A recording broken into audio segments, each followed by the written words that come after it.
Chers amis, bonsoir. Je suis heureux d'accueillir pour la première fois Fadi El Hadj, qui a déjà publié un certain nombre de livres, donc on est un peu en retard par rapport à ce travail d'historien. Et Fadi El Hadj avait notamment publié La guerre de succession d'Autriche, dont nous allons un peu reparler aujourd'hui, aux éditions Economica, je vous recommande, c'est un excellent livre. Et nous le recevons ce soir pour le sabordage de la noblesse, qu'il va nous présenter, et ensuite, s'il le veut bien, nous engagerons le débat avec lui. Cher ami, vous avez la parole. Je vous remercie.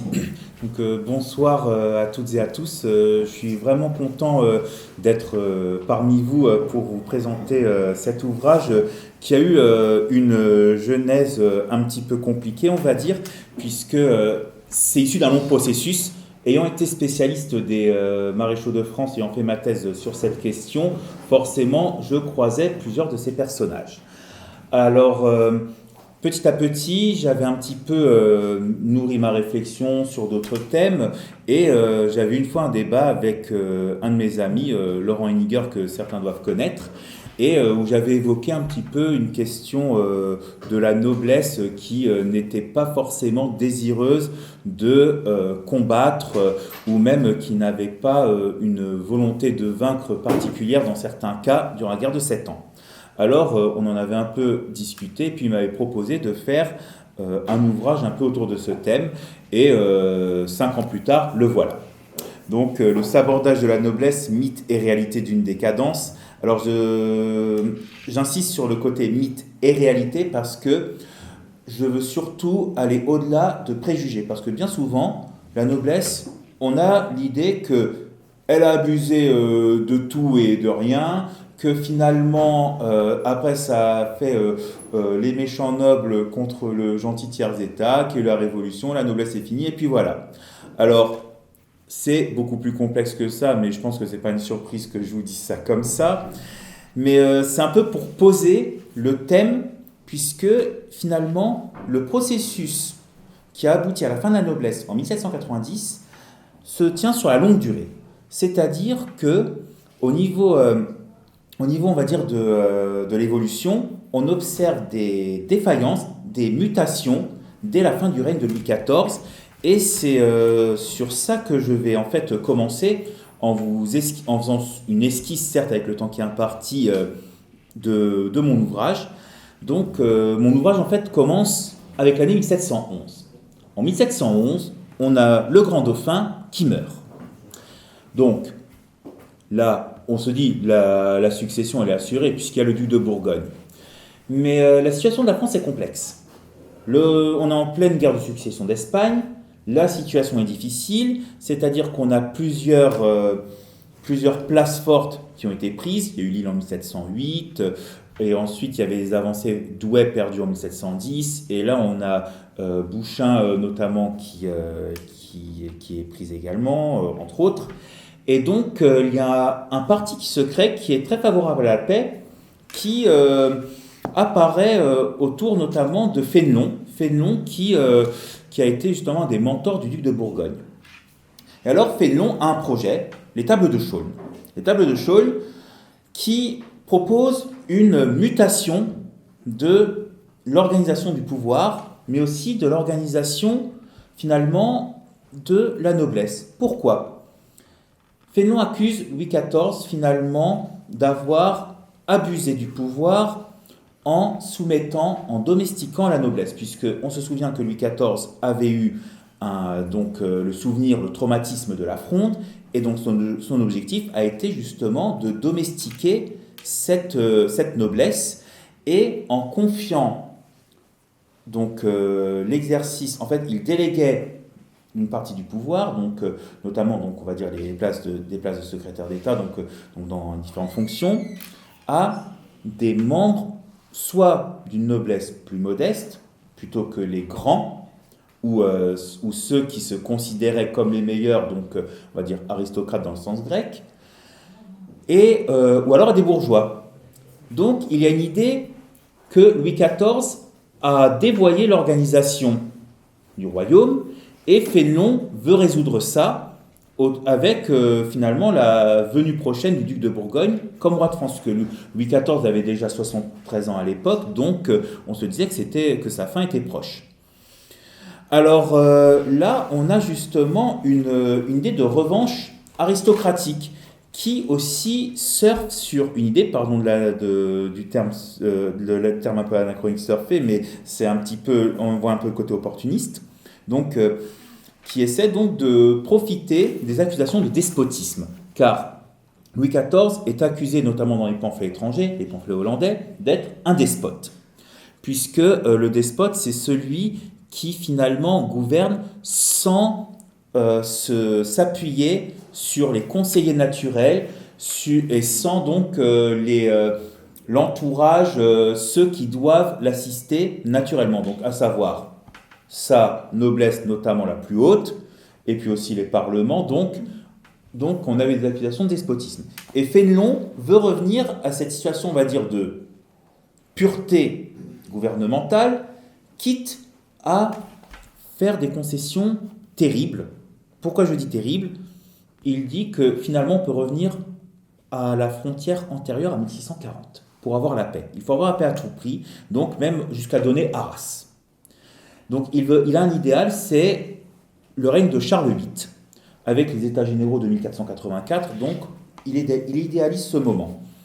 En même temps, il souhaite que des membres donc, de la plus haute noblesse soient placés dans le gouvernement, et finalement d'écarter ceux qui n'y appartiennent pas. Donc on est vraiment dans un projet à rebours de l'entreprise Louis XIVienne, qui était celle quand même d'un certain ascenseur social. Alors ascenseur social, je parle notamment des plus petites noblesses. Donc je prends le cas d'une famille, les Bazin de Bezons, dont donc, famille anoblie vers 1612, moins d'un siècle plus tard, le petit-fils est maréchal de France. Donc on voit quand même une ascension. Et donc Fénelon veut justement revenir à un système beaucoup plus fermé. Mais le duc de Bourgogne meurt, donc tout ça s'envole. Alors là, c'est quand même un des premiers, c'est parmi les premiers coups de canif contre un système gouvernemental qu'on a qualifié d'absolutiste par moment, mais qui finalement n'était pas si absolu que ça, dans la mesure où je vais prendre juste un exemple. Louis XIV aurait bien aimé une condamnation à mort de Fouquet. Fouquet n'a pas été condamné à mort, donc c'est-à-dire qu'il n'y avait pas des décisions non plus unilatérales. On va dire, souvent on confond, on assimile ça du totalitarisme, alors que ce n'est pas du tout le cas, ça n'a rien à voir, c'est anachronique. Vient alors la Régence. Et la Régence, c'est déjà un autre moment de mutation, puisqu'on revient des principes aristocratiques, mais dans le sens aristocratos, le gouvernement par les meilleurs nobles par leurs compétences. C'est là que le gouvernement se structure avec la polysynodie. Donc on prend des membres de la haute noblesse, par exemple des ducs-pairs, mais ils ont des spécialités, c'est-à-dire qu'on les nomme selon des compétences. Je prends le cas du maréchal de Villars, qui est duc-père notamment, conseil de la guerre, puisque il avait mené les batailles il avait même signé à paix de Rastatt, il avait mené des opérations en Allemagne en 1713 après la victoire de Denain en Flandre en 1712, donc c'est-à-dire qu'il a la plus haute réputation de chef militaire à ce moment-là. Après, pour les affaires étrangères, on prend le maréchal Dussel, qui est un diplomate accompli et qui avait même préparé le terrain pour la paix entre 1709 et donc la signature de la paix à Utrecht en 1713. Donc, c'est-à-dire qu'on essaie de s'appuyer sur des aristocrates qui sont quand même compétents dans leur matière. Mais le système ne marche pas, puisqu'il y a rapidement de la confusion. Et alors, pour donner un exemple, il me semble que c'est Saint-Simon qui le raconte. Alors, il y a un conseil avec tous les présents des différents conseils et avec le régent. Et la discussion se fait. Alors, personne d'autre ne doit être présent. Et le maréchal de Villars prend des notes, ce qui est une mauvaise chose puisqu'il avait une écriture épouvantable. Et en fait, il n'arrive pas à se relire. Le voisin n'arrive pas à le relire. Il demande si on peut appeler son secrétaire. Et on dit que personne ne doit entrer, donc on doit recommencer toute la discussion et quelqu'un d'autre qui a une meilleure écriture doit prendre des notes. Donc ça part dans la confusion, puis aussi il y a beaucoup de désaccords, notamment sur la réforme de l'armée, puisque Villars veut garder quand même un certain effectif militaire, mais là pour des raisons budgétaires, on veut réformer des officiers, donc finalement on change après le système polysynodique pour un système un peu plus ordinaire. Mais là, à ce moment-là, on commence à voir aussi une autre évolution, et là je me suis appuyé sur des principes exposés par Polybe, inspiré de Platon, concernant l'anacyclose. En fait, l'anacyclose, c'est un phénomène, donc c'est un cercle politique où on passe d'un régime à un autre. On a un système, on considère comme pourri, il décline, on passe à autre chose, ça décline, on passe à autre chose, et puis on revient au début. Donc on a notamment l'aristocratie qui devient après une oligarchie. Et ce phénomène, on l'a avec le duc de Bourbon, qui succède à Philippe d'Orléans comme Premier ministre, parce que je rappelle que la régence se termine quand Louis XV est déclaré majeur à 13 ans. Mais alors, il y a le cardinal Dubois qui est devenu d'ailleurs Premier ministre, il meurt rapidement, et le régent prend sa place. Enfin, l'ancien régent. Et il meurt d'une apoplexie le 2 décembre 1723. Et le duc de Bourbon, issu de la famille de Condé, court immédiatement voir le jeune roi qui est encore en pleurs face à la mort de celui qui appelait mon oncle, pour prendre la place de Premier ministre. Donc il a choisi l'opportunité et ça a marché. Et là, pourquoi je parle d'oligarchie ? C'est parce que le duc de Bourbon ne va pas s'appuyer sur les meilleurs, mais on considère au sein de l'opinion qui réfléchit, donc de ceux qui formulent une opinion, puisque il n'y a pas l'opinion, quand on dit opinion publique, attention, ce n'est pas tout le royaume qui pense ça. Beaucoup de personnes ne savent même pas ce qui se déroule. C'est vraiment des milieux éclairés, des milieux informés, mais qui ne sont pas forcément fort nombreux. Alors, donc il choisit des amis et il essaie finalement de privilégier certains de ses alliés. On le voit notamment dans des promotions.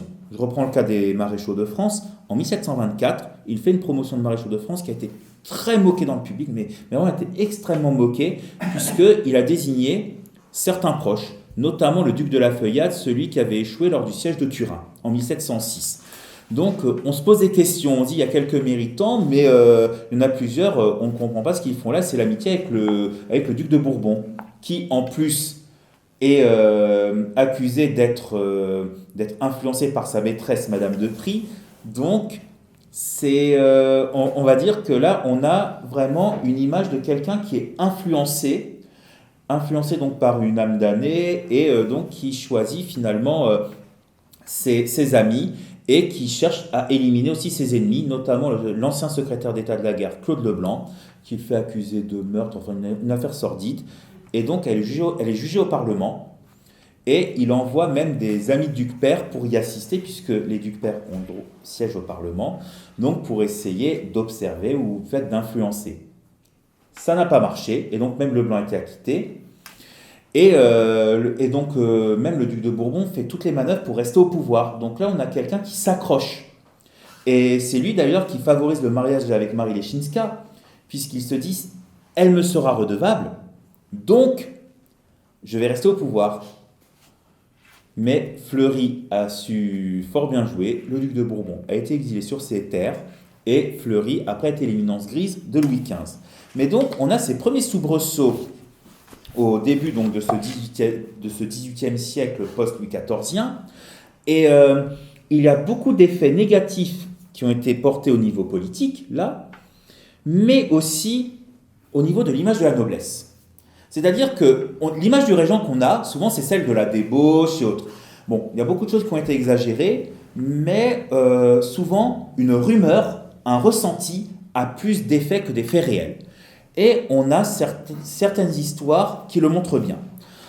Je vais prendre l'exemple d'une affaire un peu sordide qui a eu lieu. C'est l'affaire de Madame de Saint-Sulpice. Alors, Madame de Saint-Sulpice, c'est une jeune veuve. C'est une jeune veuve, donc, qui a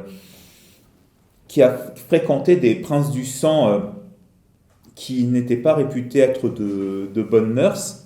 Elle était à une soirée avec eux, elle s'est adossée, elle s'est accoudée plutôt à une cheminée, la robe était large, elle a pris feu, elle a été gravement brûlée, on dit même qu'il a fallu se poser sur elle pour éteindre le feu, dans une position dite inconvenante, mais elle a survécu.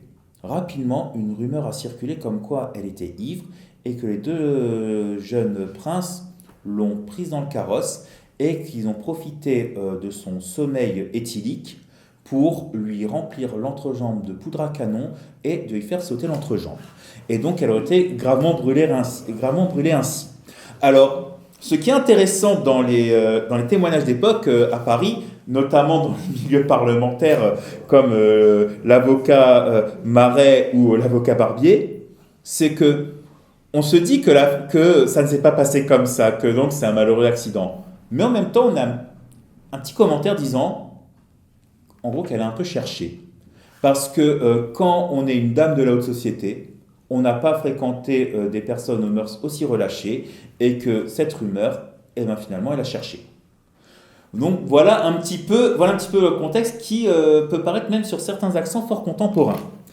Donc on a des accusations qui sont portées, qui ne sont pas forcément justifiées ou qui ne sont pas vraies, mais qui finalement nourrissent on va dire, la critique. Et donc quand il y a un fait réel, bien sûr, donc là c'est montant d'épingle forcément, mais même la rumeur, elle a son effet. Et la rumeur peut être assez percutante et parfois même on pourrait dire que plus c'est gros et plus ça passe. Donc, parce que ça développe l'image finalement d'une noblesse qui s'amollit, qui décline. Et c'est un des grands thèmes de l'époque, et on le voit notamment avec des textes qui évoquent une noblesse immorale et amorale. Alors, on a souvent même les parallèles avec les Romains. Le premier à faire cela de manière assez percutante, c'est Montesquieu, avec ses considérations sur les causes de la grandeur et de la décadence des Romains, publiées en 1734. Donc, à première vue, quand on lit, en fait, on a deux grilles de lecture. Ça peut être une réflexion juste sur la grandeur des Romains, les citoyens vertueux qui pensent aux intérêts de la patrie, qui font leur service militaire, qui sont prêts à mourir pour elle, et donc c'est comme ça qu'ils accumulent les honneurs, mais parce qu'ils l'ont mérité en risquant leur vie, et donc leur famille qui va acquérir une réputation avec ses glorieux morts. Et puis après, on a des richesses, on s'amollit, on veut garder ses biens, c'est-à-dire que vraiment on pense plus à retrouver ses biens, sa belle maison, son bel argent, ses belles terres, et donc on commence à laisser de côté l'intérêt général pour de l'intérêt particulier. D'où, après l'effondrement de l'Empire romain, voilà, c'est ce qu'on lit chez Montesquieu. Il y a une deuxième lecture qui est, en fait, on voit en filigrane la France. Puisque à ce moment-là, quand Montesquieu publie ça, on était dans la guerre de succession de Pologne. Il y a eu quasiment 20 ans sans guerre, parce qu'il y a eu une petite guerre franco-espagnole en 1718-1719 avec une paix rapide en 1720, qui a été en fait assez insignifiante par rapport aux opérations. Mais donc, la plupart des officiers, essentiellement nobles, eh bien, n'ont pas pratiqué leur métier militaire correctement. C'est-à-dire qu'il y a eu quelques camps de manœuvre, mais la plupart, c'est l'ennui. C'est-à-dire que, pour ceux qui ont lu Servitude et grandeur militaire d'Alfred de Vigny, où on voit l'ennui de la garnison, eh bien, au XVIIIe siècle, un siècle avant, on a exactement ça. On voit notamment dans un ouvrage, Les Mémoires du Marquis d'Argent, qui donc est connu notamment pour le roman Thérèse philosophe, qui est jugé sulfureux. Eh bien, d'Argent écrit ses mémoires assez jeune, donc vers 1735-1736, et il raconte en fait dedans, à part ses aventures galantes, sa carrière militaire, si on peut s'exprimer ainsi, puisqu'elle était extrêmement courte. Mais on sent l'ennui de la garnison et son souci avant tout de retrouver l'actrice qu'il aime. Donc, il nous montre l'image quand même d'un gentilhomme qui se dévoie et qui ne pense pas à au principe du service des armes, qui est finalement la vocation première d'un membre de la noblesse d'épée. Alors, on a essentiellement donc des textes qui se diffusent, qui finalement sont des alertes. Montesquieu quand même appartient à la noblesse d'Europe. Et c'est une alerte. Le marquis d'Argens, certes, il a vécu, donc il raconte son histoire galante mêlée à sa vie de garnison, mais donc aussi c'est un tableau des problèmes militaires français, et donc d'une partie de la noblesse. Et c'est là qu'on voit qu'il y a beaucoup d'éléments qui font penser à un processus d'amollissement d'une partie de cette noblesse dite militaire, puisque cette noblesse, elle préfère être à la cour qu'aux armées. La raison, elle est simple. Le roi ne vient plus beaucoup aux armées. C'est-à-dire que Louis XV n'est venu aux armées qu'à partir de 1744.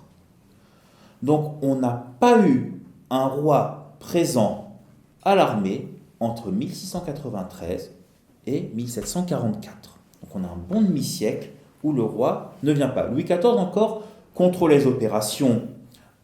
Il avait un œil sur les opérations. Il n'avait pas forcément une stratégie de cabinet rigoureuse, mais disons qu'il était informé et il savait qui donc avait bien servi, qui avait mené les opérations. Donc il avait un certain contrôle.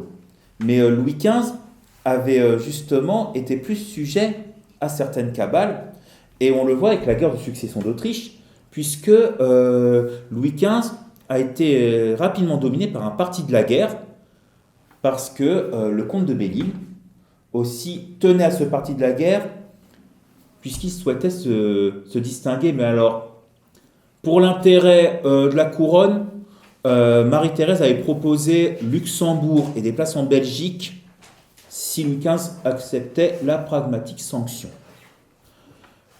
Belle-Île était le petit-fils de Fouquet. Il fallait rétablir l'honneur de sa famille. Il voulait avoir les plus hautes charges, notamment devenir maréchal de France, et puis après espérer des titres supérieurs comme duc et pair. Et donc, il a aussi été motivé par l'ambition personnelle. Et cette ambition personnelle a fait beaucoup de mal, on va dire, au service du roi, dans la mesure où on a des personnages qui, en vue d'obtenir l'office de maréchal de France, ont mené des actions inconsidérées. Je vais prendre deux cas assez importants. Le frère de Belle-Île, à savoir le chevalier de Belle-Île, qui, en 1747, avait lancé la bataille de l'Assiette, au niveau d'Exil dans les Alpes, contre les Piémontais. Il faut savoir que le retranchement piémontais était en montagne, avec des palissades de bois protégées par des rochers qui lançaient contre ceux qui étaient en bas de la pente, et donc il pouvait tirer à vue. Il a quand même lancé son attaque. Ça a été une boucherie. Lui-même est mort sur le terrain, puisqu'il s'est dit je vais être maréchal ou je meurs. Et l'armée française a battu en retraite, et heureusement que les Piémontais ne les ont pas poursuivis, parce que les Piémontais ont cru que c'était une manœuvre de diversion qui en fait devait simuler une plus grande attaque, alors qu'en fait c'était ça la véritable attaque. Et donc il y a eu des milliers de morts, mais pour une action qui devait être audacieuse, mais qui était en fait totalement inconsidérée, parce qu'ils avaient l'ambition de devenir maréchal de France comme son frère. On a un autre cas d'un noble de plus courte origine, Chevert, parce que souvent on dit que Chevert est roturier, mais en fait non, son nom est dans le registre d'Hozier, et Chevert avait même été pressenti comme maréchal de France, et pour être maréchal de France, il faut être noble. En 1756, il était pressenti pour cela. Bon, ça ne s'est pas fait, mais là où il a perdu ses chances, c'est non pas à cause d'une origine dite obscure, c'est parce que en 1758, il y a eu la défaite de Crefeld, le 23 juin, et le comte de Clermont a quitté l'armée. L'intérim a été confié au marquis de Contades. Mais on avait laissé entendre que le premier qui remporterait une victoire, qui assurait en fait ses qualités de général, eh bien, il deviendrait maréchal de France. Chevert, ni une ni deux, il mène une attaque contre le prince Ferdinand, le 5 août 1758. C'est une boucherie. L'armée doit se replier. Ça menace même les positions. les positions françaises et c'est Contades qui arrive à réparer ça avec de bonnes manœuvres défensives. Chevert a agi de manière inconsidérée, il a manqué sa chance, Contades a été fait maréchal de France. Donc on a des moments où on a des élans d'intérêt personnel qui se font au préjudice de l'intérêt de l'État. Et c'est ce qui, justement, aboutit à des critiques beaucoup plus nourries. Alors, on a donc ces abus, on va dire, par ambition personnelle au niveau militaire, mais il y a plusieurs nobles qui ne remplissent pas leur rôle. C'est-à-dire que, qu'attend-on d'un noble ? Alors, je tiens à préciser quand même qu'il y a différentes catégories dans la noblesse. On a celui qu'on appelle l'aristocrate, donc qui est censé être le meilleur, mais après qui en fait désigne le noble de cour, donc qui est au plus près du roi, donc voilà, il est quand même dans une haute sphère. On a les nobles, on va dire, qui sont de province, qui n'ont pas les moyens d'avoir la vie de cour et qui même parfois vivotent. C'est-à-dire que quand ils sont licenciés de l'armée, puisque la guerre est finie, ils sont obligés de vendre leurs équipages, d'essayer de fructifier les terres agricoles autour de leur château, parce que sinon, ça ne passera pas. Ça ne passera pas, ils ne pourront pas vivre noblement. On a aussi, bien sûr, la noblesse de robe, bien sûr, qui est parlementaire. Mais alors, on a une espèce de zone grise, qui est la petite noblesse, dont parfois l'origine est assez obscure, et même plusieurs fois on a des cas de noblesse tacite où on dit ils ont vécu noblement depuis un certain temps, c'est qu'ils doivent être nobles, donc on a eu des cas de noblesse tacite. On a donc anoblissement tacite, et c'est comme ça que ça a été reconnu. Et on a le cas des anoblis, donc, qui souvent, par l'achat d'une charge, ont acquis la noblesse, et notamment par ce qu'on appelle la savonnette à vilain. La charge de trésorier de France, une charge des finances, donc comme les basins de Beson dont j'ai parlé tout à l'heure, et qui permettent d'accéder à la noblesse. Donc on a différentes catégories, et certains qui vont dédaigner d'autres. Donc notamment ceux qui finalement ont acheté leur noblesse sont souvent dédaignés, et c'est pour ça que plus tard le fameux édit de Ségur de 1781 qui fixe 4 degrés de noblesse pour devenir officier, eh bien ce texte, en fait une ordonnance, visait surtout les anoblis, pour pas qu'il y ait de situation de parvenu, on va dire. Et c'est là que s'est joué finalement un certain drame, puisque en excluant, même symboliquement, une partie de cette noblesse, celle-ci va être encore plus dans une zone grise qui pourrait être revendiquée par le tiers-état. Je m'explique. Quand on regarde un petit peu les personnages légendaires du tiers-état, donc je prends d'un point de vue militaire, on a souvent Faber au XVIIe siècle, qui en fait était d'une noblesse lorraine, mais qui a été francisé quand il avait 4 ans. Catinat, donc famille anoblie aussi vers 1612, et donc qui est devenu maréchal de France en 1693. Et Chevert, donc très petite noblesse, mais dont j'ai parlé précédemment. Eh bien, ces 3 personnages ont été récupérés par le tiers-état, puisqu'on disait, avec le système actuel, ces 3-là n'auraient jamais fait carrière. Donc, ils devenaient des symboles pour le tiers-état du blocage social suscité à la fin des années 1780. Donc, on a finalement le blocage social qui aboutit à des crises. On a ça au XIVe siècle. Au moment de la guerre de 100 ans, notamment quand une bonne partie de la noblesse se fait décimer, on est obligé de faire des anoblissements, de renourrir cette noblesse. Après les guerres de religion, même problème. Et au XVIIIe siècle, on a un petit peu aussi cet ennui-là. Et donc, on a ces tourments sociaux au moment où on accuse la noblesse de ne pas tenir son rôle, puisqu'on a, on a des scandales qui créent des amalgames, où finalement, ces cas montés en épingle vont finir par accuser plus globalement. Alors, on a plusieurs personnages, comme j'ai dit, qui avaient péché par ambition, mais aussi on a ceux qui n'ont pas envie d'aller à l'armée, qui finalement attendent l'hiver immédiatement pour rentrer à la cour ou pour rentrer chez soi, et même dans les lettres, on trouve même l'espoir d'une paix honteuse, pourvu qu'on vienne vivant. Donc, on a quand même un esprit qui change, et où finalement, il n'y a plus ce qu'on a appelé le courage collectif au XVIIe siècle. Parce que l'armée française, la noblesse française, donc, était mue au XVIIe siècle, on dit ça par tradition, par le courage collectif. C'est-à-dire qu'on a beaucoup d'officiers, de soldats qui veulent se distinguer. Et donc, il y a une émulation, et on appelle ça le courage collectif, avec cette fameuse phrase de Guillaume d'Orange, « Oh, l'insolente nation !» Mais au XVIIIe siècle, ça s'estompe. Les longues années de paix ont porté un coup, parce que, à part les 20 ans de paix jusqu'en 1733, on a quand même aussi une longue période de paix entre 1763 et 1792, parce que la guerre d'Amérique est un conflit assez à part, qui n'a eu aucun bénéfice dans la pensée tactique pour la France, mais alors qui a quand même eu certains effets pour certaines idées sur lesquelles je vais revenir après.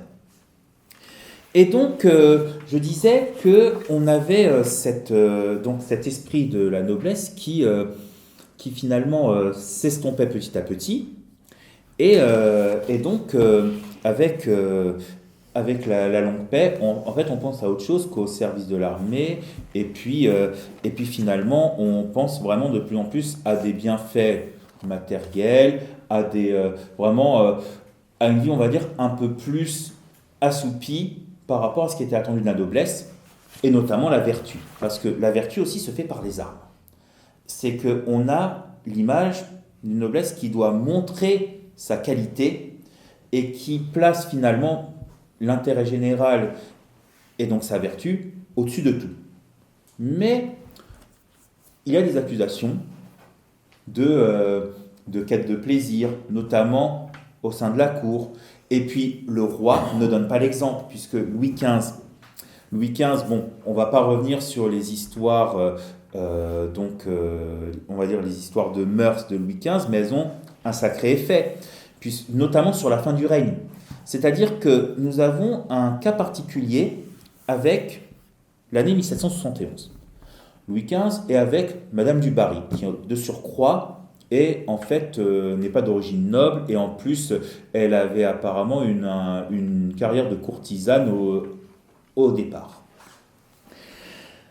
Et c'est au moment où Louis XV fait son coup de majesté, ce fameux coup avec Maupoux, où les parlements sont renvoyés et on crée des juges qui finalement sont rémunérés par l'État. Donc il y a une réforme qui est assez audacieuse, mais là, les parlementaires ayant su se montrer auprès de l'opinion, au moins d'une partie de l'opinion, comme les représentants des intérêts des sujets du royaume, des intérêts, disent, de la nation, puisque c'est le mot qu'on utilise quand même de plus en plus, eh bien on accuse Louis XV de despotisme. Donc le despote, mais dans le mode despote oriental. C'est-à-dire, c'est un peu comme l'image du sultan, vautré dans ses plaisirs, qui laisse gouverner d'autres et qui se laisse gouverner notamment par son sérail. Puis comme Louis XV avait déjà laissé traîner une image de sérail avec la légende du parc Auxerre, donc l'amalgame était facile à réaliser. Alors c'est pour ça qu'un personnage comme Louis XVI, finalement, suscitait beaucoup plus d'attentes, puisqu'on se disait qu'il était beaucoup plus vertueux, mais là, il y a eu un ricochet avec son entourage, notamment Marie-Antoinette, qui a été accusée, on va dire, parfois des pires horreurs, notamment dans des pamphlets pornographiques, sans compter après, au final, dans le procès qui a mené à son exécution, les fameuses accusations d'inceste. Mais donc, le roi donne le mauvais exemple, et puis, déjà, la sacralité du roi était déjà un peu fragile, mais là, elle est carrément ébranlée avec Louis XV qui refuse de toucher les écrouelles puisqu'il se sent pécheur. Et puis, finalement, on a donc une image du roi qui est altérée. Mais pas seulement, puisque on a même une image globale de cette noblesse dont je vous parle, qui normalement se distingue par le métier des armes, qui a aussi des héros, puisque la noblesse, quand même, constituait des héros, des grands personnages, par exemple comme Turenne, au XVIIe siècle.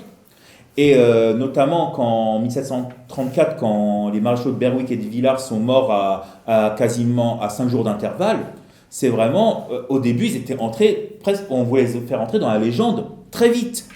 Mais là, disons que la circulation des nouvelles, des informations, quand même, porte un sacré coup.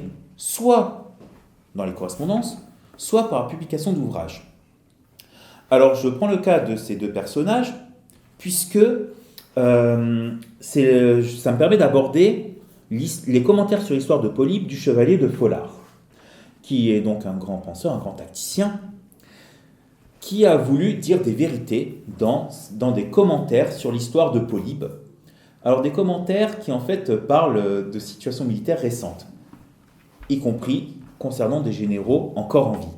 Alors c'est Folard qui explique que la manœuvre de Denain n'avait pas été imaginée par Villars, mais par le conseiller au Parlement de Flandre, Lefebvre d'Orval. C'est lui qui explique en fait que le maréchal de Berwick allait perdre la bataille d'Almansa et que Berwick avait valorisé Asfeld, mais qu'en fait c'était le marquis d'Avaray qui avait mené l'opération décisive et que Berwick jaloux l'avait écarté. Donc il s'est fait un peu redresseur de tort et des légendes sont égratignées. Folard même est sommé de se taire, donc que le dernier volume des commentaires de Polybe, le 6e, n'a pas de commentaires et il dit on m'a imposé le silence. Alors, en 1734, donc je dis Berwick et Villars mouraient. Et là, on dit que va-t-on faire, que va-t-on faire? On voit que l'armée française se débrouille pas trop mal sans eux quand même. Puis, notamment, on apprend qu'il y avait des sacs d'or qui partaient d'Italie pour aller en France, et c'est Villars qui les envoyait, il faisait de l'enrichissement personnel. Et là, l'image héroïque s'égratigne, puisque finalement, on voit quoi? On ne voit plus, on va dire, la volonté d'un général octogénaire de mener la guerre, un peu dans les conditions en fait assez difficiles, voire pitoyables d'ailleurs au niveau santé, mais là on voit sa cupidité légendaire, c'est-à-dire qu'à une époque on le pardonnait, puisque comme Louis XIV avait dit, il fait bien ses affaires, mais il fait aussi bien les miennes et celles de l'État. Mais là on a une situation qui est un peu plus complexe, puisque c'est un conflit où c'est une opération en Italie où il ne s'est pas montré à la hauteur, et finalement il a déçu, et puis il s'enrichit quand même. Donc, le contrat est rompu. C'est qu'on peut s'enrichir, mais il faut quand même montrer de la gloire, du succès. Et alors, d'autres personnages, en revanche, commencent à être, dans la République des Lettres, valorisés, des personnages disgraciés. Et il y en a un qui est emblématique et qui va marquer les 50 ans qui suivent la guerre de succession d'Autriche, c'est le maréchal de Maillebois. Maillebois est commandant de l'armée d'Italie en 1745-1746. Il avait un plan qui a été mal appliqué. En fait, l'allié espagnol a été encombrant, et puis comme il s'est mal entendu avec eux, donc il a eu des difficultés, et puis il a été rappelé, et il n'a plus jamais commandé. Mais il avait un plan pour lequel même Voltaire dit, il faut lui rendre justice. Il disait, je bats d'abord les Piémontais, puis je me tourne vers les Autrichiens, on arrive à Milan et on avance. Alors, Maillebois a été le sujet d'une grande littérature, c'est-à-dire que Voltaire, dans son histoire de la guerre de 1741, qui n'a été publiée intégralement qu'en 1971, il réhabilite Maillebois. Bon. Mais on a aussi le marquis de Pezec qui écrit une histoire des campagnes de Maillebois en 1775, qui aussi met en valeur cela. Ce livre-là a bien servi. Pourquoi? Il était dans les archives de la guerre, au bureau topographique. Bonaparte l'a lu. C'est le plan qu'il a appliqué pour la campagne d'Italie. C'est le plan de Maillebois. Il a repris le plan de Maillebois et ça a marché. D'ailleurs, je tiens à préciser le rôle majeur du bureau des archives de la guerre, puisque même Villars avait imaginé un plan dit infaisable en 1703, visant à allonger le Danube pour avancer vers Vienne, tandis qu'une armée d'Italie commandée par Vendôme faisait un coup de ciseau, et donc ils se rejoignent au Tyrol et ils marchent vers Vienne. La campagne de 1805 et de 1809 est tirée de ça. Donc, rien ne se perd, rien ne se crée, tout se transforme. Alors, avec cette image donc d'une noblesse qui paraît cupide, qui pense à son intérêt personnel, alors l'enjeu patriotique, il est perturbé. C'est qu'on commence à s'interroger sur le patriotisme des nobles, qui ont l'air plutôt enclins aux dignités, aux titres. à la gloire personnelle plutôt qu'à l'intérêt de l'État. Et c'est là qu'on met en valeur des personnes plus modestes et même jusqu'à des roturiers. Et là, on a une bascule où l'héroïsme passe du côté du tiers-État. Alors, l'affaire de Klosterkamp en 1760 avec la mort du chevalier d'Assas qui crie « À moi, Auvergne ». Alors ça, il y a la version, bien sûr, où ce capitaine, donc ce n'est pas un haut grade, donc crie « À moi, Auvergne », donc chevalier d'Assas, c'est une noblesse qui est assez modeste. Bon. Mais on a une autre version où c'est le sergent Dubois qui crie « À moi, Auvergne » et qui s'est fait tuer aussi. Donc, version tiers-État. Aussi, en 1788, on commence à dire qu'à Fontenoy, en 1745. Donc Maurice de Saxe est en difficulté et le duc de Richelieu a signalé la présence de canons qui pourraient être déterminants et on place les canons et là c'est la victoire. En 1788, on dit c'est l'artilleur Cesval qui le dit au duc de Richelieu, qui le dit à Maurice de Saxe. Donc il y a l'élément roturier qui n'a pas eu de gratification, contrairement au duc de Richelieu, qui a eu du prestige, qui est même devenu plus tard maréchal de France, bon, mais c'est une autre histoire. Mais donc là, on a une accusation, finalement, de confiscation de la gloire au tiers-État, ce qui n'est pas pour arranger, finalement, les affaires de la noblesse, qui est assez critiqué et qui est en plus en déclin démographique, parce qu'au XVIIIe siècle, on observe un déclin démographique, donc il y a moins de force dans cette noblesse qui décline même au niveau de ses effectifs. Les plus jeunes, notamment donc les jeunes nobles de cour, ont envie de redéfinir un petit peu leur ordre, pour le réassainir. Je pense à ceux qui sont partis en Amérique, notamment le jeune Ségur, qui est le fils du maréchal de Ségur. Eh bien, ce jeune Ségur est parti en Amérique. Et finalement, c'est un peu pour retrouver un esprit d'aventure, qui avait été celui de la jeune noblesse au XVIIe siècle, quand il partait à l'aventure pour combattre avec Gustave Adolphe durant la guerre de 30 ans, quand il partait en expédition, en croisade contre les Turcs, que ce soit en Hongrie, à Saint-Gothard ou à Mohacs, ou alors pour secourir Candie. Donc il retrouve cet esprit d'aventure pour redéfinir finalement leur ordre, qu'ils ont jugé un petit peu amolli, et donc il fallait redynamiser.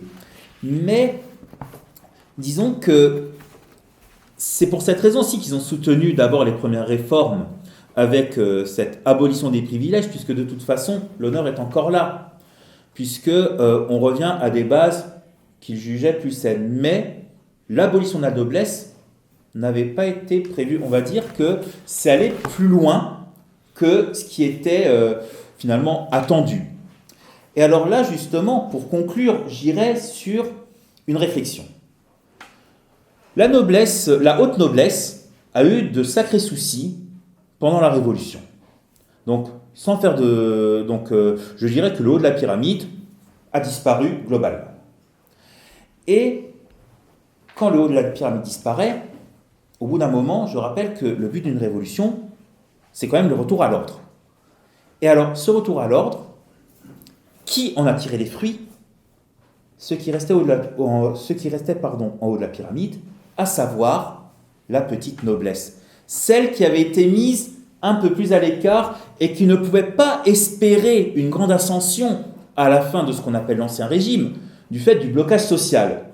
Et cette petite noblesse incarnée par qui? Par Bonaparte. Et Bonaparte, justement, ce n'est pas pour rien qu'il peut se positionner, qu'il peut avancer. C'est que c'est un membre de la petite noblesse qui a su tirer son épingle du jeu. Et c'est même d'ailleurs pour cette raison qu'un autre membre de cette petite noblesse, que j'étudie en ce moment assez fortement, Antoine Rigobert de Noupinot de la Chapotte, auteur notamment d'une correspondance amoureuse avec sa maîtresse, eh bien, il disait que ce Bonaparte, finalement, dont j'ai trouvé dans ses papiers un texte disant que ce Bonaparte, finalement, est béni des dieux.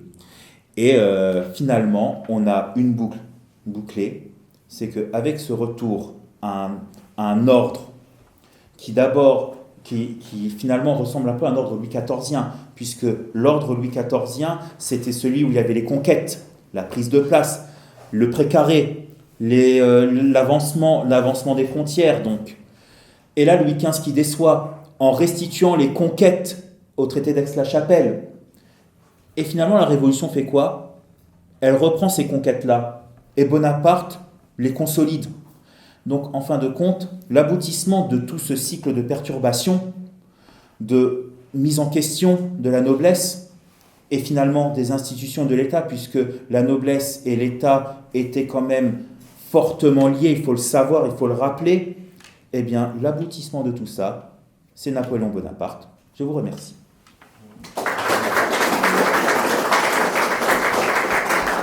Merci beaucoup.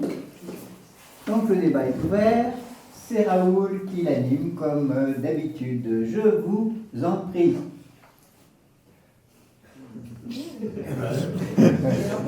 Ils sont sous le charme. Alors, première question. Bon, mais je vais commencer pour vous ayez le temps de réfléchir un peu. Sur une histoire, effectivement, qu'on ne connaît pas. Enfin, moi, je ne la connaissais pas avant d'avoir lu le livre. Pas du tout. L'histoire de la noblesse, on a eu des conférences sur le sujet. À l'ANAR, on a lu des livres, mais c'est quelque chose qui restait dans les grandes idées. Il n'y avait pas ces précisions sur le comportement d'un groupe social complexe. Bien. Alors, ce qui m'a frappé dans l'histoire que vous racontez, c'est le paradoxe de Louis XV, de l'époque de Louis XV, où finalement il réussit la guerre de succession d'Autriche. Il rend les places fortes pour des objectifs politiques, pour ne pas justement susciter de nouvelles causes de guerre. Donc c'est une pensée classique et rationnelle de l'équilibre européen. Et là, il réussit, et c'est ce qu'on lui reproche en fait. L'équilibre européen, on n'y comprend rien. On se bat éventuellement pour des gens dont on n'a rien à faire finalement. Avec des Piémontais, loin du pays, on va à Prague, etc. C'est loin, on s'ennuie, et pour des causes qui échappent en fait à l'entendement. Et dans la population, c'est la même chose. On rêve de gloire, alors qu'au contraire, on dit Louis XIV a trop aimé les gars, etc. Et on regrette le siècle de Louis XIV, et on s'ennuie avec Louis XV. Voilà. Alors que sa diplomatie est une diplomatie conforme en fait aux intérêts du pays. Et on lui reproche en fait ses succès, sa vue politique. Voilà, bon, c'est un peu... c'est la première fois que ça arrive dans l'histoire, mais c'est quand même très très paradoxal. Et il garde jusqu'à maintenant une très mauvaise réputation d'homme d'un mauvais roi, qui a tout raté, et voilà. Non, mais c'est la réputation qu'il a.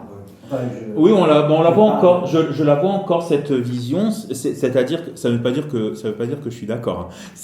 C'est vraiment on lit encore Louis XV donc qui s'est planté, qui aurait dû garder toutes les conquêtes, alors que finalement, quand on observe bien au niveau stratégique, s'il y a eu annexion des Pays-Bas autrichiens pur et simple, il y aurait eu le port d'Anvers.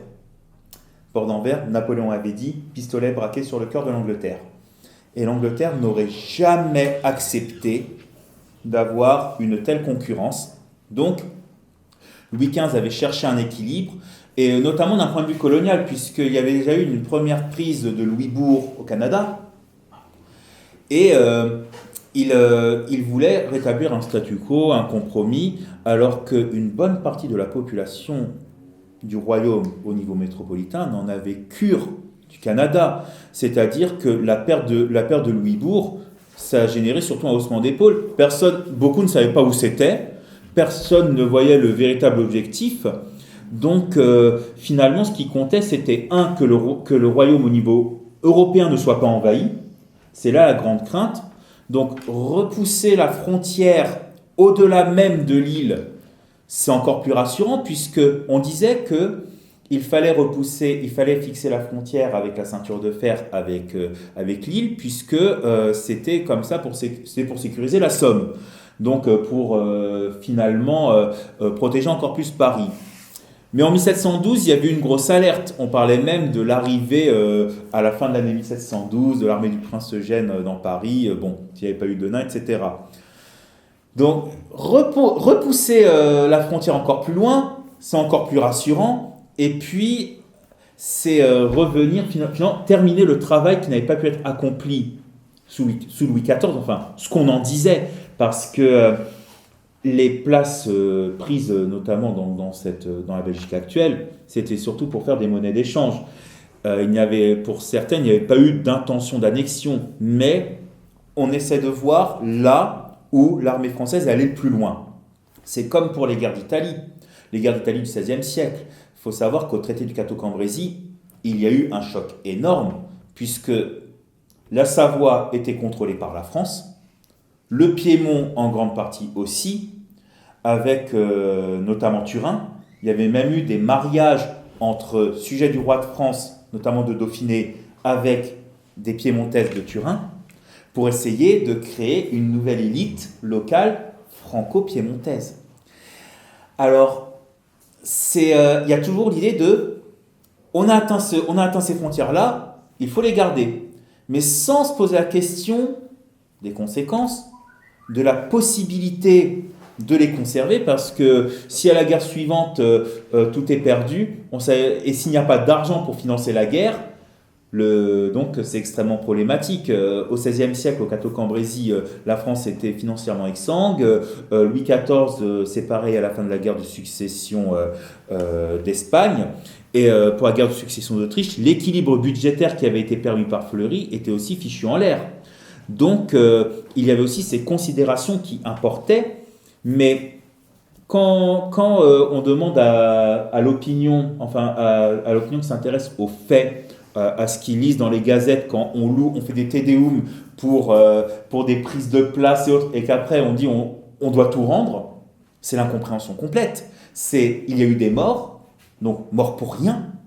On voit que le roi de Prusse a gardé la Silésie, donc tout ça pour ça. Et puis, comme je l'avais dit dans ma conférence, il aurait mieux valu accepter dès le départ la pragmatique sanction et obtenir Luxembourg et des places en Belgique. Donc il y aurait eu des annexions sans même avoir tiré un seul coup de fusil. Donc forcément il y a une incompréhension et je dirais presque que la manœuvre diplomatique de Louis XV était précoce, c'est-à-dire qu'elle est assez novatrice et tellement novatrice qu'elle a été incomprise.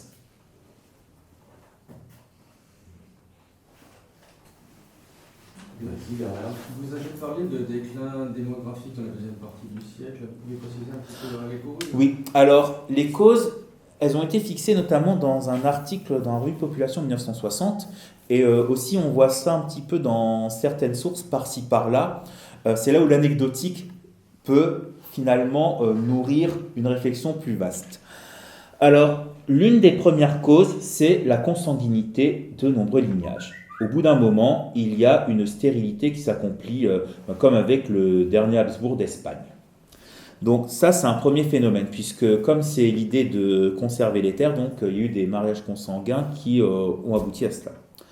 L'autre phénomène aussi, c'est en fait l'homosexualité de certains nobles qui justement ont produit des mariages stériles ou ont eu des célibats.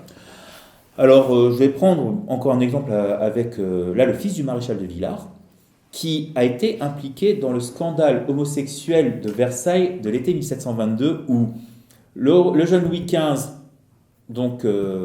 regarde de son balcon, et il y a dans les jardins de Versailles quelque chose qui se produit, et on découvre que plusieurs jeunes hommes de l'aristocratie, en fait, faisaient donc des jeux homosexuels. Donc, ils ont été exilés sur leur terre ou simplement grondés. Donc, il y a eu le fils du maréchal de Villars, le petit-fils du maréchal de Villeroy. Enfin, il y a eu beaucoup de grands noms. Mais alors, le fils du maréchal de Villars, il a épousé une Noailles. la fille d'Adrien Maurice, donc neveu de Maintenon, maréchal de France en 1734.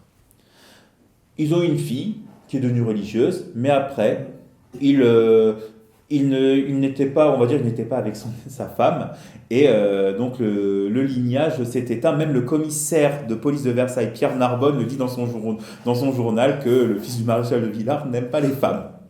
Et donc le lignage Villars s'est éteint. Voilà un cas. Alors aussi, il y a un autre phénomène, c'est que donc beaucoup de mariages ont été arrangés. Et le marié ne ressent strictement rien pour la mariée. Donc il prend une maîtresse et il fait des enfants à sa maîtresse et pas à son épouse légitime. Mais les enfants bâtards, comme on disait à l'époque, eh bien, n'héritent pas. Donc, le lignage s'éteint. Le lignage officiel s'éteint. Voilà parmi les phénomènes qui ont produit une dépopulation. Et donc c'est des questions de santé, puis après d'inclination, et puis après de reproduction, on va dire, illégitime. Excusez-moi, mais ça me paraît quand même l'explication est un peu étrange, parce que des nobles homosexuels, il y en avait avant le XVIIIe siècle, des nobles avec des maîtresses, il me semble qu'on avait aussi avant le XVIIIe siècle. Oui. Et je crois pas que ce sont des éléments, j'ai précisé bien, ce sont des éléments, parce que la part essentielle, bien sûr, c'est la question de la consanguinité. C'est-à-dire que j'ai pris ces deux éléments, puisque dans les mémoires, dans différentes sources, on les évoque. Donc si j'avais fait l'impasse dessus, on m'aurait signalé ces cas-là. Donc je suis obligé de les évoquer. Mais en effet, c'est surtout la consanguinité qui pose souci, et principalement du fait de cette fermeture de la noblesse, où certains lignages ont choisi de prendre une épouse bourgeoise, mais très fortunée, un peu histoire de se renflouer.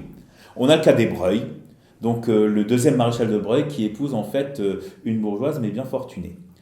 Mais aussi, on a finalement même le hasard démographique quand on a que des filles.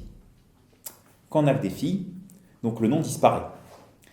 Et il faut savoir que si un noble épouse une roturière, l'enfant est noble. Si un roturier épouse une noble, l'enfant n'est pas noble. Donc aussi, il y a cet aspect de la noblesse qui se transmet par les mâles, qui a aussi posé problème également.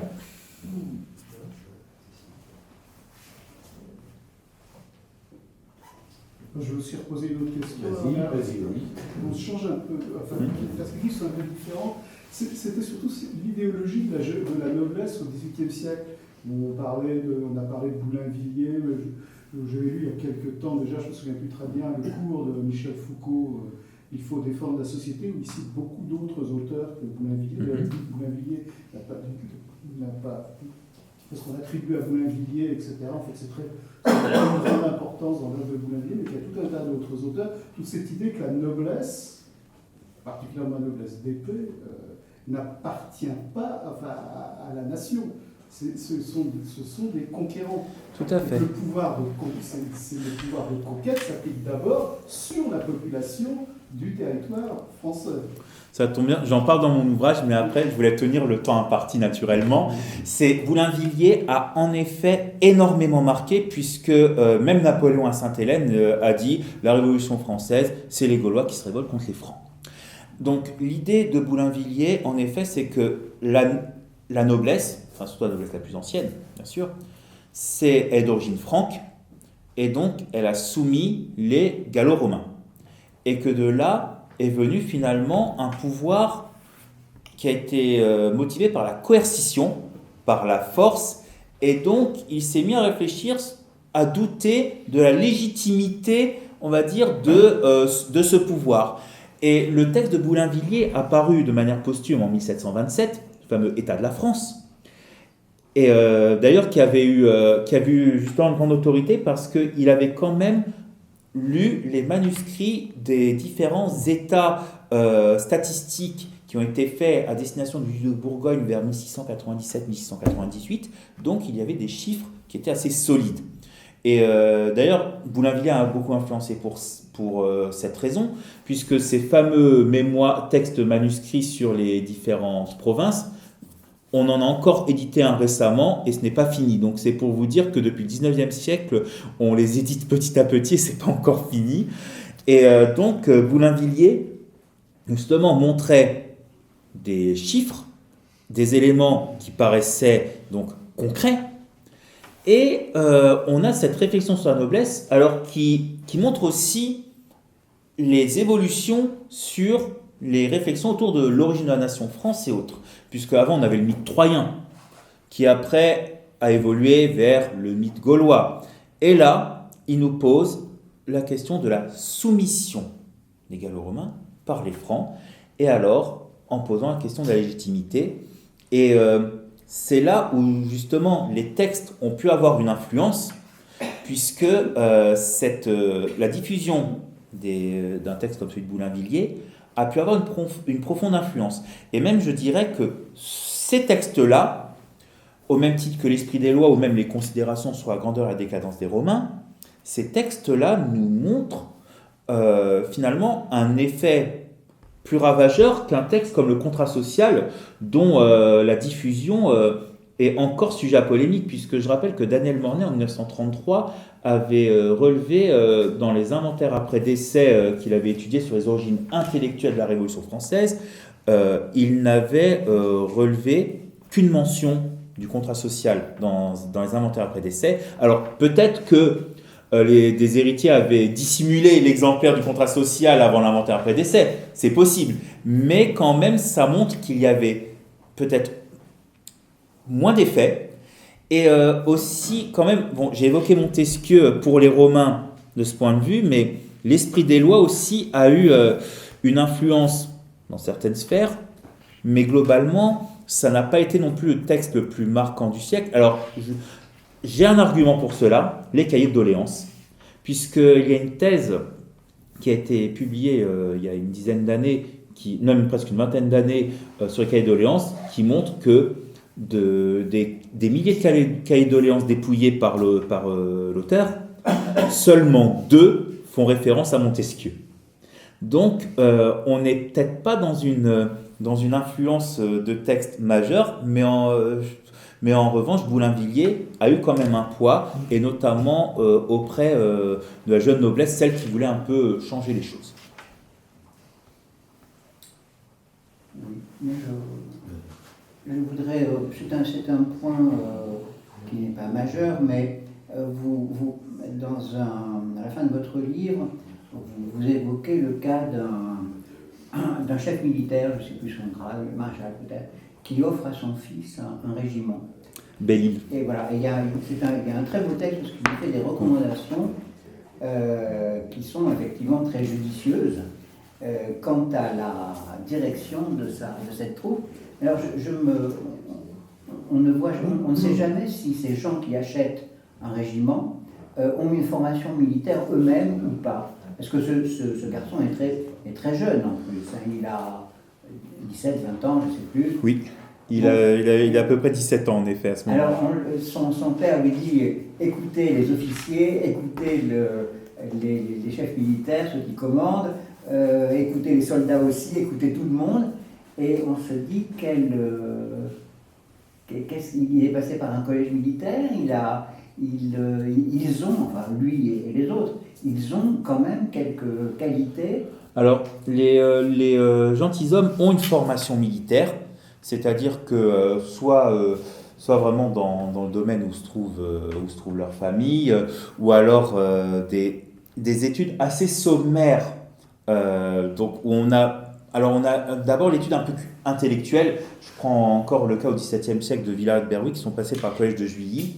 Et donc là, c'est des études qui sont celles de base, avec donc un côté littéraire. Alors, il y a toujours un peu de maniement des armes, bien sûr, puisque c'est leur vocation, mais très souvent, la vraie formation militaire, c'est d'intégrer l'armée. Il y a beaucoup quand même d'apprentissage sur le tas, comme on voit, sauf quand on devient colonel à la bavette. Parce qu'il y en a qui deviennent colonels à l'âge de 3 ans. Alors, il y en a qui n'en ont cure, qui n'y sont pas, mais d'autres qui, au contraire, vont prendre en charge. Et c'est pour ça que le maréchal de Belle-Île dit à son jeune fils, écoutez-les, puisque eux, ils ont fait la guerre, ils ont l'expérience de la guerre, et ils connaissent finalement la hiérarchie, parce que bien souvent, je prends le cas des officiers de fortune. Pourquoi ils étaient souvent valorisés? Parce qu'ils partaient des grades les plus humbles, et ils se sont élevés. Donc, ils ont tout vu, ils savent donc, ils connaissent les différences d'échelons du commandement. Mais quelqu'un qui est jeune et qui est déjà colonel, il ne pourra pas en faire qu'à sa tête. Et il ne va pas mépriser un vieux lieutenant-colonel qui a 40 ans de carrière, 30 à 40 ans de carrière, et qui saura bien mieux ce qu'il faut faire, puisque même il y a beaucoup de colonels qui laissent leur lieutenant-colonel gérer le régiment, et eux restent à la cour. On a eu des cas. Mais alors le jeune Belle-Île, justement, il était au contraire enclin à avoir sa formation à partir des conseils que peuvent lui donner les vieux briscards. Bon, malheureusement, le jeune Belle-Île, il est mort à Crefeld à l'âge de 26 ans. Donc sa carrière n'a pas été longue, mais les préceptes de Belle-Île ont été connus que après ils ont même été un petit peu diffusés. Il y a eu quand même une petite diffusion puisque ces instructions quand même ne manquent pas de sagesse, même si on sent qu'il y a une grande importance pour le rang nobiliaire aussi. C'est-à-dire que le jeune homme doit quand même se rappeler qu'il est le comte de Gisors, donc qui plus tard va être le duc de Belle-Île, bon, ce qui ne s'est pas passé finalement, puisqu'il est mort avant son père.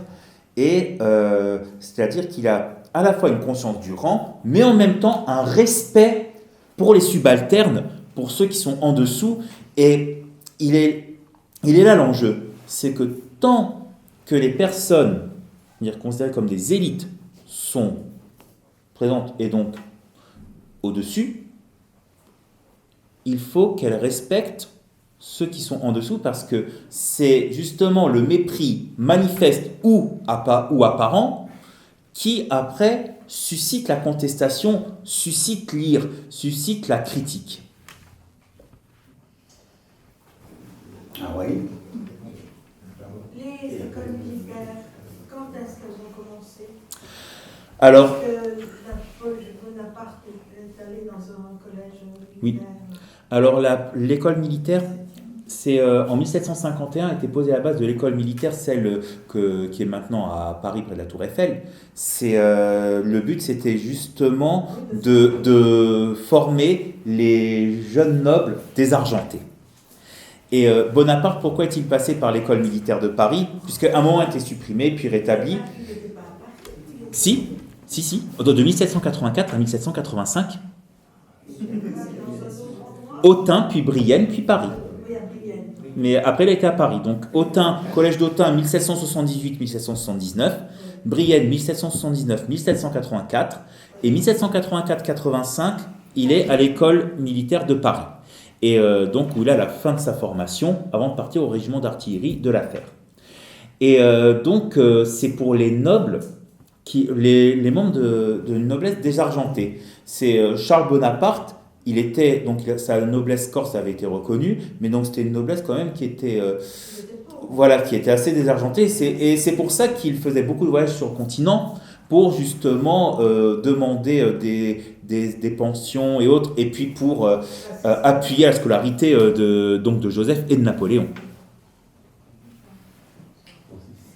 Vous en avez parlé un petit peu avant, mais je me demandais quelle était l'importance et le rôle de la nouvelle culture politique, et notamment celle qui est induite par les Lumières au XVIIIe siècle, et notamment le poids des salons dans la noblesse, dans son devenir. Alors ça, c'est une grande question.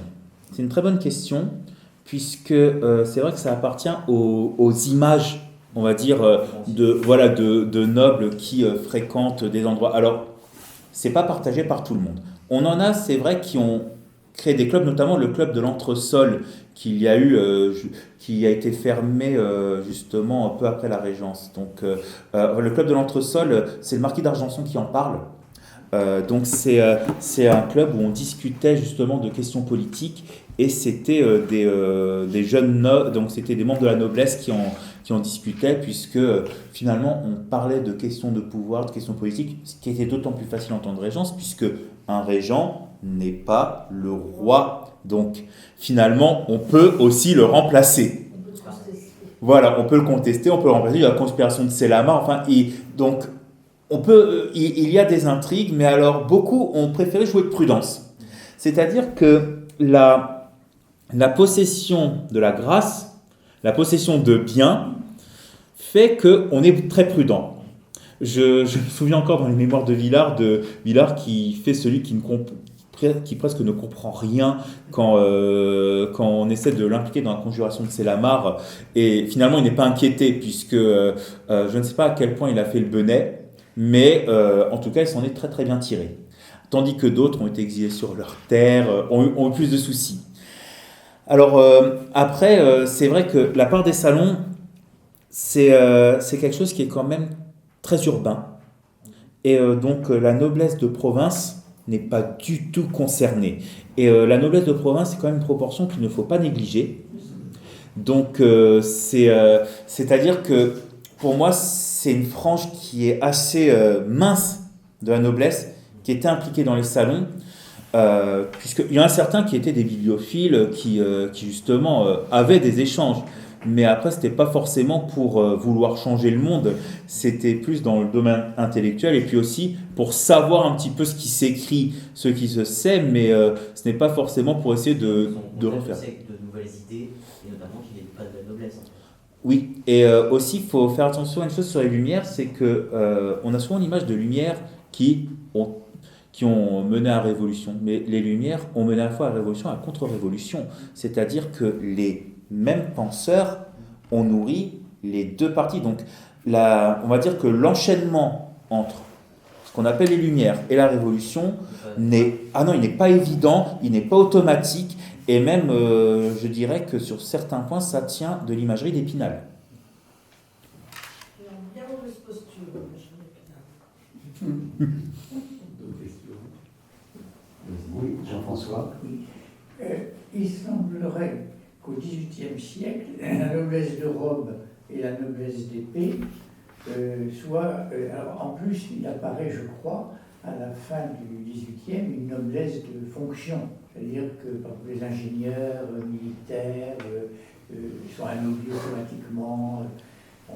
Mais alors, en tout cas, la fusion entre noblesse de robe et noblesse d'épée est assez profonde et que dans une même famille, les uns vont s'orienter vers le métier des armes, les autres vers l'église et les derniers vers la magistrature ou l'administration.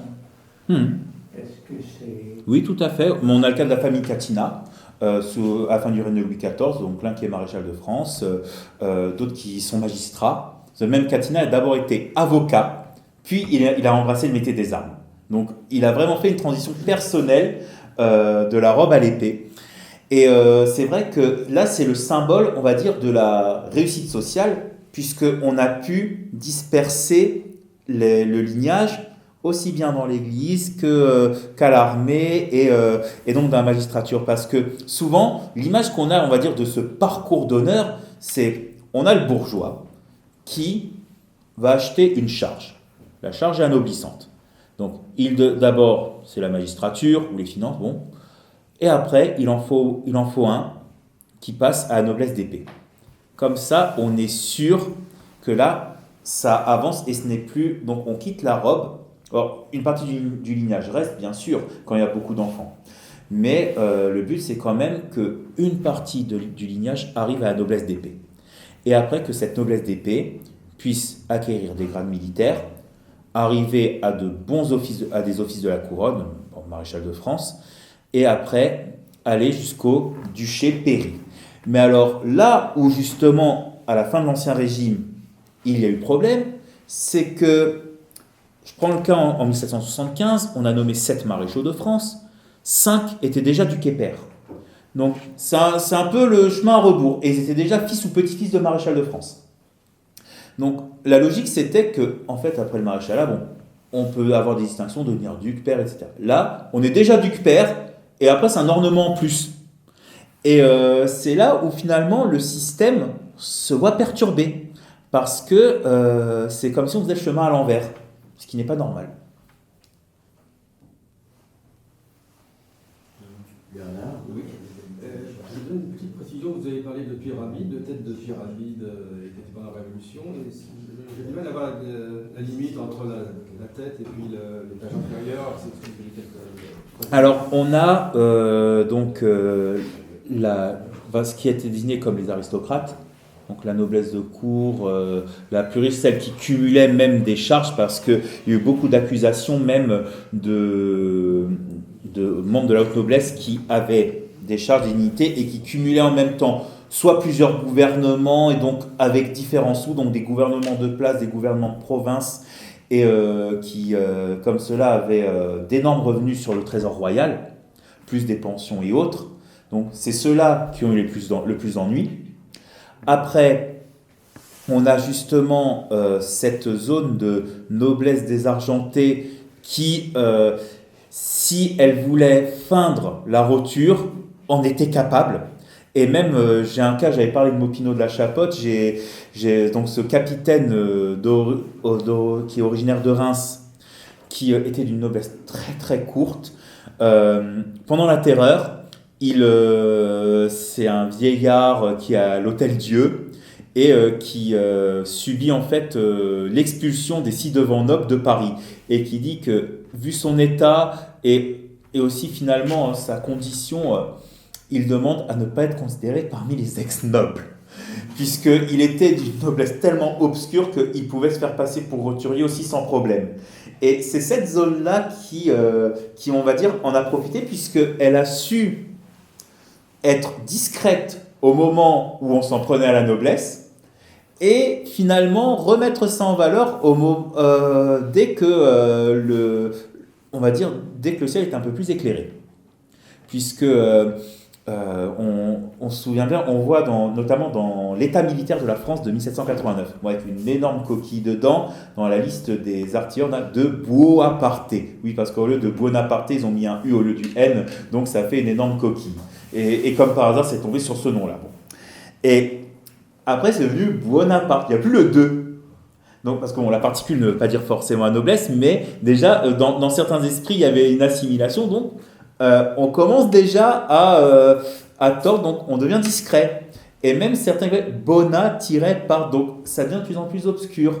Et donc, c'est quand il a fait la campagne d'Italie, que même les Italiens, pour un petit peu le valoriser et eux-mêmes essayer d'aguicher le jeune général, ressortent même les papiers de la noblesse d'origine italienne, etc. Et donc là, on remet un petit peu ça en valeur, même s'il disait ma fortune date du 18 Brumaire, mais c'est quand même ce qui a permis de rallier une bonne partie de l'ancienne noblesse, puisqu'il appartenait lui-même à cette noblesse. Et puis, il y a aussi ce mot sur Bernadotte, quand il est devenu le prince héritier de Suède. Napoléon ne comprenait pas qu'on promette le trône de Suède à un roturier. Pourtant, Murat était fils d'aubergiste, mais bon. Alors, si je peux me permettre une dernière question, dans les articles, dans la presse à propos de votre livre, on a lu qu'il y avait des rapports importants entre l'effondrement que vous décrivez et la situation actuelle de nos élites. Oui, alors, déjà, première précision, comme je le dis, je le fais sur tous les toits, le livre a été fini en 2017. Et les épreuves ont été corrigées fin octobre 2018.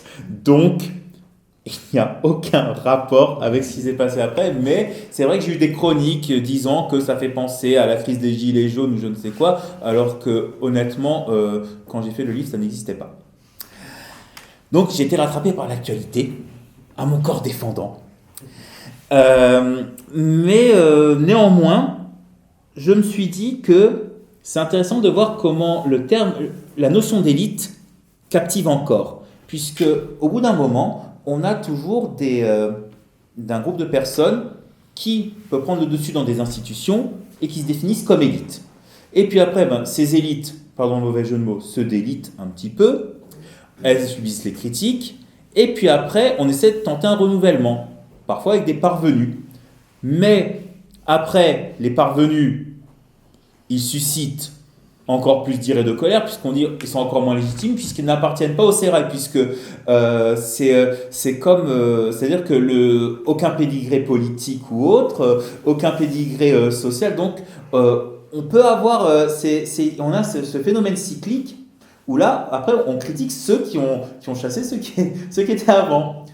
Et après, le mouvement naturel, alors là, bien sûr, je n'ai pas de boule de cristal, et puis je parle, on va dire, de manière un peu hors sol, c'est-à-dire que là, je ne commente aucune actualité, mais dans ce genre de phénomène, on a encore un phénomène cyclique, où soit il y a encore un autre groupe, mais après, on voudra tendre à revenir au groupe antérieur, ou au moins ce qu'il en reste. C'est cela aussi, c'est que le système, notamment les institutions françaises, même l'histoire de France globalement, c'est quand même de grandes phases d'essai. On expérimente quand on se lasse d'un système, on expérimente un autre, on se lasse de ce système, mais c'est le principe de l'anacyclose, donc de Polybe et de Platon, où finalement on arrive à des phénomènes où ça tourne. Donc, pour vous donner un petit peu l'idée justement de cette anacyclose, peut-être, voilà, c'est un peu un système donc descendant où en fait un État passe par plusieurs régimes politiques qui muent en un avatar dégradé qui appelle un changement de régime. Donc d'abord, on a la monarchie. Puis ensuite, donc, ce pouvoir, il se mue dans l'image en tyrannie, quand le roi commence à prendre des décisions seul. Donc tyrannie qui a été traduit parfois par despotisme dans les traductions de Polybe, c'est Cécilon. Ensuite, donc, le despotisme qui est rejeté. Et là, il y a l'aristocratie. Alors, ce qui est intéressant, c'est que la polysynodie, justement, succède à un despotisme. Enfin, l'accusation de despotisme envers Louis XIV, l'aristocratie. Et l'aristocratie, après, se dégrade, ça devient l'oligarchie. Donc, petit nombre de personnes qui appartiennent à un même groupe social sans qu'on y voit un mérite particulier. Accusation qu'on a même retrouvée à la fin de l'Ancien Régime. Parce qu'attention, je le dis bien, c'est le sentiment qu'on a eu. Là, je ne dis pas que ce sont des faits, c'est l'opinion que l'on a et le sentiment que l'on a peut avoir plus de force, peut influencer beaucoup plus. C'est que quand les gens sont convaincus que c'est ça, c'est là qu'il y a des mécanismes qui s'activent. Et à ce moment-là, donc l'oligarchie, eh bien, elle entraîne l'établissement de la démocratie, où le peuple se voit doté d'une capacité de décision en partie directe, mais avec des représentants collégiaux. Et après, cette démocratie succombe à un moment pour devenir une ochlocratie, dans laquelle la foule manipulée et excitée par des passions et rumeurs soutient des factions en lutte pour le gouvernement. Et là, épuisement mental et moral de l'ochlocratie, il faut un homme providentiel, et là on revient à la monarchie. Bon, c'est un schéma. Celui de Polybe, c'est celui de Polybe. L'histoire est un éternel recommencement. Oui, c'est discutable. Hein. C'est Polybe. Après, je laisse libre d'en faire ce que vous voulez. Une ultime question, alors, Francis. Alors peut-être rapidement, en parlant de recommencement et tout ça, je voulais te demander quel a été le taux de recyclage entre la noblesse d'Ancien Régime et la noblesse d'Empire. Alors, au niveau pourcentage, alors moi, dans mon souvenir, parce que c'est plus le professeur Tullard qui a étudié cela, c'est vrai, il y a quand même une partie de la noblesse, celle qui n'a pas immigré, qui quand même a su se positionner. Après, c'est une question d'opposition politique ou pas. C'est la petite noblesse apparemment. Qui pouvait passer aussi pour roturière. Oui, c'est-à-dire qu'il y en a plusieurs qui ont pu s'agréger facilement comme ça, puisqu'il y a eu quelques grandes familles, bien sûr, mais disons qu'après, c'est selon le ralliement à l'Empire ou pas. Puisque, je prends quelqu'un comme Lafayette, c'était l'ancienne aristocratie, et lui s'était mis à l'écart. Mais d'autres ont préféré se rallier voilà, on prend le mouvement, puisque de toute façon, on a un souverain qui est membre de la petite noblesse, donc qui est membre de la noblesse, et c'est vrai que la noblesse d'Empire n'est pas exactement, bien sûr, la noblesse d'Ancien Régime. De toute façon, même, il y a beaucoup de termes qui avaient été repris d'Ancien Régime, mais ce ne sont pas les mêmes choses, comme les maréchaux d'Empire ne sont pas les maréchaux de France. Mais c'est là où il a essayé de faire une sorte d'amalgame. Et justement, je pense que c'est dans cette tentative d'amalgame qu'on trouve finalement l'origine des avanies pendant la Restauration, où on avait les émigrés qui sont revenus, et qui raillaient les nobles d'Empire, qui pourtant avaient eu donc moins de difficultés avec les anciens nobles, mais qui étaient ralliés au régime. Chers amis, il va falloir s'arrêter en remerciant très vivement notre invité. On se retrouve la semaine prochaine avec Jacques Sapir, sujet « Qu'est-ce qu'une stratégie politique ?»